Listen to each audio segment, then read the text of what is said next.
अस्सलाम वालेकुम वरहमतुल्लाह। उम्मीद है कि अब तमाम हज़रात खैर वाफ़ियत से होंगे।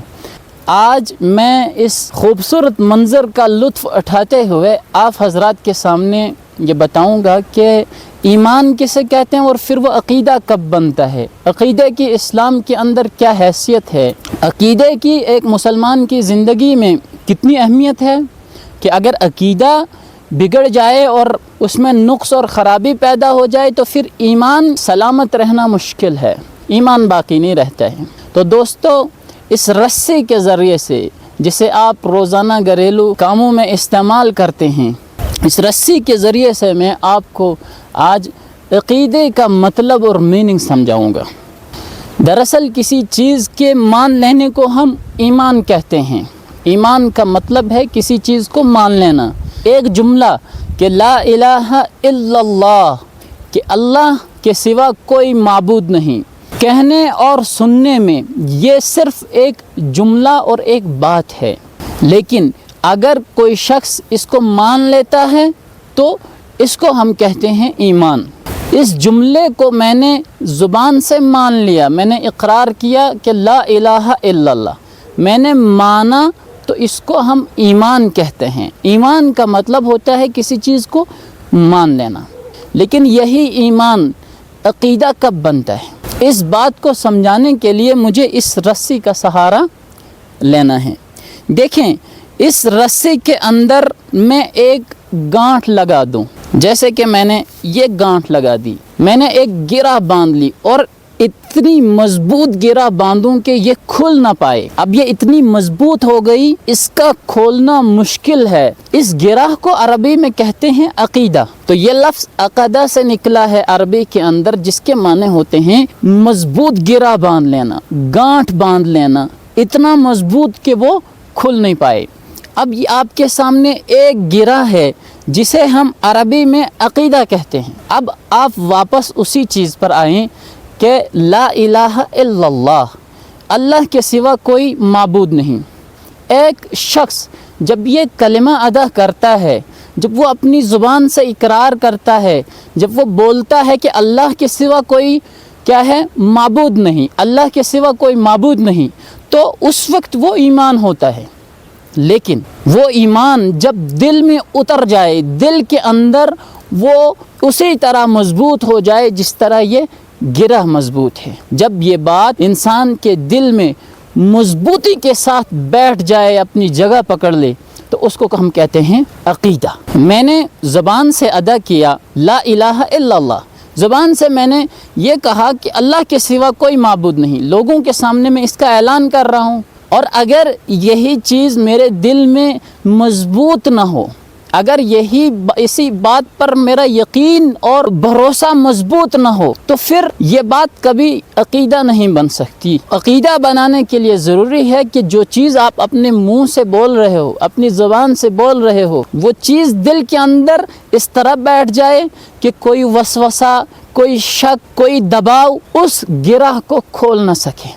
आपके अक़ीदे में, आपके उस भरोसे और एतमाद में कोई कमज़ोरी ना आ पाए। तो जब ईमान इस दर्जे तक पहुंच जाता है तो वो अक़ीदा बन जाता है। अब ये एक गिराह मैंने बांधी है, तो ये सिर्फ़ एक बात के बदले में ला इलाहा इल्लल्लाह, कि अल्लाह के सिवा कोई माबूद नहीं, तो एक बात के बदले में एक गिरा। अब इसी तरह मुहम्मदुर रसूलुल्लाह, मोहम्मद सल्लल्लाहु अलैहि वसल्लम अल्लाह के रसूल हैं, ये भी एक जुमला है, कहने में, सुनने में एक बात है, लेकिन इस बात पे इतना यकीन इंसान कर ले, इस बात को दिल के अंदर इतना मजबूत इंसान बना ले, तो फिर वो मजबूती के बाद इंसान एक और गिरा बांध देता है। तो जब दूसरी गिरा बंध जाए तो ये दो अक़ीदे हो गए। दो अक़ीदे जब हो जाएं, ला इलाहा इल्लल्लाह मुहम्मदुर रसूलुल्लाह, दो बातें, जहां इंसान इसको ज़बान के साथ अदा कर रहा था तब तक ये ईमान था, लेकिन यही चीज़ जब दिल में बैठ गई, दिल में इसका पुख्ता यकीन हो गया, इस हद तक यकीन हो गया कि दुनिया के अंदर کوئی بھی شخص اس یقین کو اپنی جگہ سے نہ ہٹا پائے، اس یقین میں نقص پیدا نہ کر سکے، اس یقین کو کمزور نہ کر سکے، اس گرہ کو نہ کھول سکے، تو پھر وہ عقیدہ بن جاتا ہے۔ تو دو باتیں، لا الہ الا اللہ کی یہ گرہ، محمد الرسول اللہ صلی اللہ علیہ وسلم کی یہ گرہ۔ اسی طرح انسان اللہ پر ایمان لایا، اس کو عقیدہ بنا لیا، محمد رسول اللہ صلی اللہ علیہ وسلم کے نبی ہونے پر ایمان لایا تو ایک گرہ وہ بند گئی، دو گرہ۔ آخرت پر ایمان لایا تو ایک اور گرہ اس نے اپنے دل کے اندر باندھ لی۔ وہ گرہ جب مضبوط ہو جائے، وہ گانٹھ جب مضبوط ہو جائے، وہ بات جب دل میں مضبوطی کے ساتھ بیٹھ جائے تو پھر یہ کتنے تین عقیدے ہو جائیں، آخرت پر ایمان، فرشتوں پر ایمان، جنت و دوزخ پر ایمان، غیب کی باتوں پر ایمان، تقدیر پر ایمان۔ عقیدہ ایک گرہ، اور اسی طرح عقائد، یہ ساری جو گرہیں ہیں ان کو ہم عربی میں عقائد کہتے ہیں۔ جس طرح یہ گرہیں مضبوط ہوتی جا رہی ہیں، ایک سے زیادہ ہوتی جا رہی ہیں، اسی طرح انسان ان چیزوں پر ایمان لاتا ہے اور ان چیزوں کو جب دل کے اندر مضبوط کر لیتا ہے تو وہ ساری چیزیں جو ہوتی ہیں ان کو ہم عقائد بولتے ہیں۔ امید ہے کہ آپ سمجھ گئے ہوں گے کہ ایمان کے معنی کیا ہیں اور اسی طرح ایمان عقیدہ کب بنتا ہے۔ اب ہم بات کرتے ہیں کہ اسلام کے اندر عقائد کتنی اہمیت رکھتے ہیں۔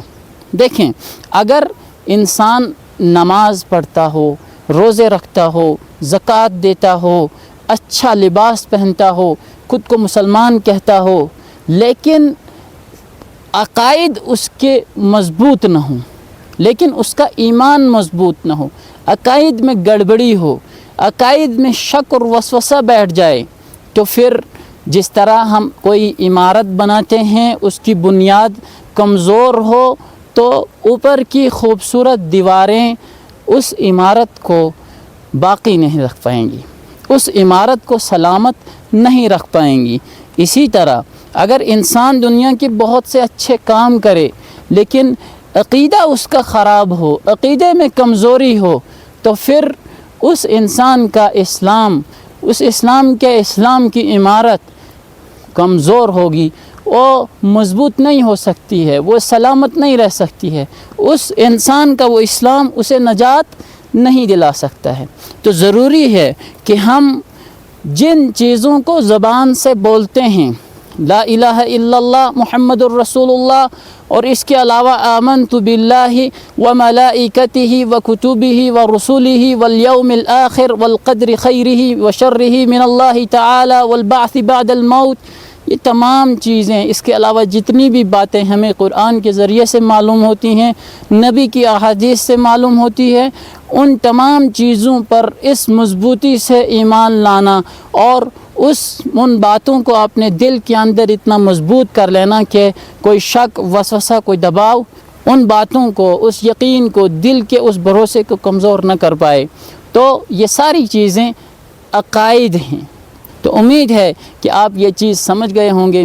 اس خوبصورت ماحول کے اندر میں لطف اندوز ہو رہا تھا اور میں نے سوچا کہ آج ہماری قرآن پاک کی کلاس نہیں ہو رہی ہے تو یہی چیز لوگوں تک پہنچا دوں۔ اگر آپ سمجھ گئے ہوں گے تو میرا اس وقت یہ لطف اندوز ہونا اور بھی زیادہ مفید ہو سکتا ہے۔ اللہ تعالیٰ سے دعا کریں کہ اللہ تعالیٰ ہمیں دنیا اور آخرت کے اندر بہترین زندگی عطا فرمائے، ہمیں کامیاب انسان بنائے، ہمیں لوگوں کے لیے مفید سے مفید تر بنائے، ہم انسانوں کی فلاح اور کامیابی کا ذریعہ بنیں۔